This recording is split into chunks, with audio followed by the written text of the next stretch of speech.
So all boils down to policy formation. What's your thought? I was going to ask Mr. Esambedo, do you think our policies are so not supportive of the problem, or are not created to help find solution? I believe the policies are part of the problem. Because I was reading an article, I think about three weeks ago, where policemen in the north were complaining that they needed a special hazard allowance if they are posted to the north. I think the reaction of the police hierarchy at that time, from what I read in the papers, I believe that is true, is that they are just doing their job. It's just go and do their job. So I think it's something we should look at, because if you're going to send someone to a place where he's likely going to get himself killed, I think there should be appropriate motivation, so he can go in with the mind that even if he gets killed, his family will be taken care of. That's something I think we need to look at again. So is that federal government putting the money? We also know too that the police has come out, saying that the least paid policeman will earn 50,000. But the first question I asked people was, those in the military, what is their least pay? What's their least pay? Minimum wage is 18,000. No, I'm talking of in the military. What is their least pay? You were talking about what Boko Haram wants. You skirted around it, but that is at the core of the matter, because we have been told variously that it was a religious thing, then it became political, but the whole thing is just so amorphous now. We don't even know what they want anymore. They're attacking mosques, they're attacking churches, so it is not religious. They are killing policemen, they have attacked the UN's headquarters. So what is it that Boko Haram wants? Do you have any idea? That's a wonderful question. I was reading an article before coming here. The truth is that you cannot really know what they want. They themselves don't know what they want. I'm serious.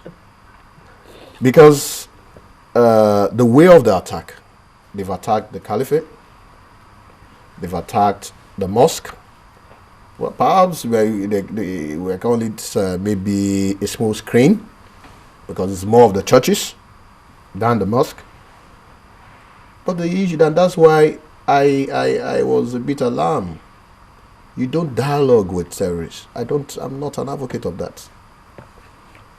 You can't compare the Ogonis or the Niger Delta. You can't compare their fight or their struggle and compare it to Boko Haram. They are not the same thing at all. So somebody said, one of the activists in the north, I think Malam Sani or something, long ago, I think maybe last month, said that all he needs is a phone call from Jonathan. That he knows this Boko Haram, and you can be able to talk to them. That he was the one that midwife the meeting of the former president Obasanjo. And I was asking the question, do you need the president to call you before you do what is needful to be done? Before you become patriotic. Patriotic enough. Mm-hmm. Must you receive a call? Or, invertly, are you saying what they are fighting for a just cause? And that's why you want to, someone to call you from the presidency? These people, some of them, they know these people. Now, Mr. Sembodo, what has happened to the Nigerian and his psyche? Where I'm going is that at the time that Abdul Muttalab was caught on board that aircraft, trying to, bomb that aircraft, Nigerians were shocked when he was named. Okay. And Nigerians said, we love life too much. We don't do suicide. But that marked a movement from we don't do suicide to we are now professional suiciders. Because, these bombs are going off tied onto people's bodies like every other week. What has happened to the Nigerian that he has swung from not being suicidal to ever so willing to commit suicide on a fairly regular basis? What has happened to us? I think basically we have an issue of people more from the north that has to do with indoctrination, basically. I mean, for a man to want to lose his life, that means there's an ideology that he believes in, that he holds dear. That has nothing to do with money now. I think that's part of the problem. Though, as I said earlier, we have some people that are being paid. They are being intimidated in doing what they are doing. But I think the bottom line is the ideology that they are holding strongly to. It allows them to do that. I was reading something in the papers where the leader of the Boko Haram sect was saying something like this, that I enjoy killing anyone that God commands me to kill, the way I enjoy killing chickens and rams. And when I saw it, it was kind of chilling, So I think that is the problem, really, And all that has happened, you've not seen a Yoruba man that loves his life so much, even if he's a Muslim, killing himself. It has to do more with the religion and more with the ideology they are holding dear to. So we are expecting that the government of the day needs to do more than they are doing now. It's not all about putting soldiers on the roads. You have to work on that ideology. It's about the religion, but they're also bombing mosques. Yes, I know. They're killing Muslims then as well. we're supposed to expect the religious leader, talking of the Muslim religious leader, they must continuously differentiate the sect from their religion and keep on preaching in their mosque that what those people are doing, we don't have we are not supporting them, because what is happening basically is the Boko Haram people, whether I like it or not, they are getting more followers on a day-to-day basis. I think I was reading something where the chief of army staff was saying that they killed so many of the Boko Haram people that very soon they will lose very soon they will not have suicide bombers anymore. The more you kill them, the more they recruit. If I may say this, it might shock you. That's Boko Haram. I think they are getting to Lagos.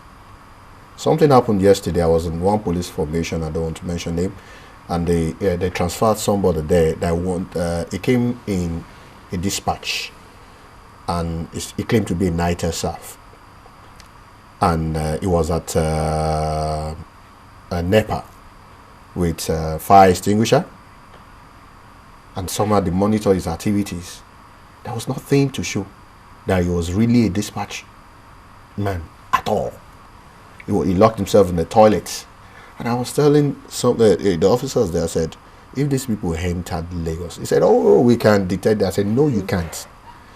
I said, the rate of death will be more than what is happening in the north, because here we are clustered together. I think there is need for every vehicle coming to the southern part, I'm serious about it, to be checked, to be freaked. Abroad, you have a software. There is need for you to forget about this privacy that we're talking about. Yes, the privacy fine, but there are some words you don't mention while conversing.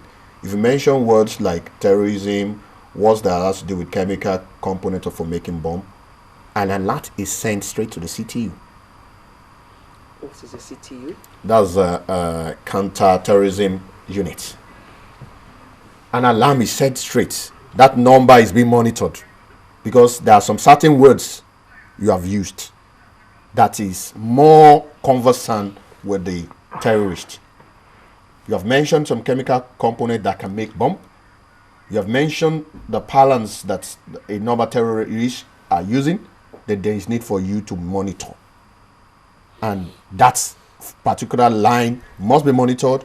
That particular fellow must be monitored, and that's how you can be able to detect. But I don't think we have the technology in Nigeria. We don't have it, but we have the resources are available. A young friend of mine was traveling, and he said he bought it. Sorry to break in, when you say the resources are available, what resources are you referring to? The budget that the police don't have, the budget that the SSS don't have? What resources would you say are available? If one man was caught with about 1 point something, the pension something about 1 billion something in his house, I believe the money is just in some people. It needs to go and do what the money ought to do for Nigerians. A friend of mine jokingly, he said he saw a leader. They both landed at JFK. So when he looked at him, what's in his mind was to walk up to him and give him a sliding tackle. That's stupid. That's you can see what is in this country. Can't you feel it? But can't you replicate what you are seeing here in Nigeria? Yeah. Because they traveled abroad. They know all these people. They can network with the US government. Okay, It's just a software. We're being wound up now. So in closing, I'll start with you, Mr. Sangadu. What should we as Nigerians be doing since Boko Haram has sent a message to us that those you think are protecting you are actually not protecting you because we are showing them up? So the message now is that you are on your own. OYO. So what should the Nigerian be doing in light of this revelation? I think basically we all have to be more alert. We have to be more watchful. When we see suspicious people around our areas, we should call the telephone numbers of the law enforcement agencies. I also believe that the government needs to change their strategy because they are fighting people that are faceless. The government needs to have a special squad that will not necessarily wear uniform. Because anywhere they appear with whether they are military trucks or police trucks, the Boko Haram people will know that they are there and they would escape. I've watched an incident where policemen arrested robbers. What they did was they went into a commercial vehicle and they just drove one way. And the robbers were not expecting policemen to be in a commercial vehicle. Our strategy must change. It's not only about show of force, not only all about putting soldiers everywhere, soldiers that don't have equipments. They are checking vehicles. At times they will just stop about 10 vehicles and say, okay, you people go. So we must give them equipment. Equipment must be in place. Don't really need to open booths to find out what is in those vehicles. With the right equipment, I believe the problem will definitely go down. Mr. Sani? Yeah, I believe that we need to go on our knees and pray more and be very, very, very vigilant. All of us must look after our own. Look at it. When you see strange movement, like you said, you need to. You are driving in and somebody entered the community that you know is suspicious, raise an alarm. And when you do that, and again, the government need to change their policy. There is need for a gathering, and so that the policy needs to be changed. Okay. Enough of more of muscles and less of sense. So we want more sense and less muscle. Yes. Okay. I think that's a good place to leave it this morning. We've been talking to two security experts, Mr. Olayinka Sani and Mr. Wilson Isangbedu. Thank you very much for coming through all that traffic to help us out with this topic. Sunrise will return with yet another interesting topic in just a moment. Please stay with us.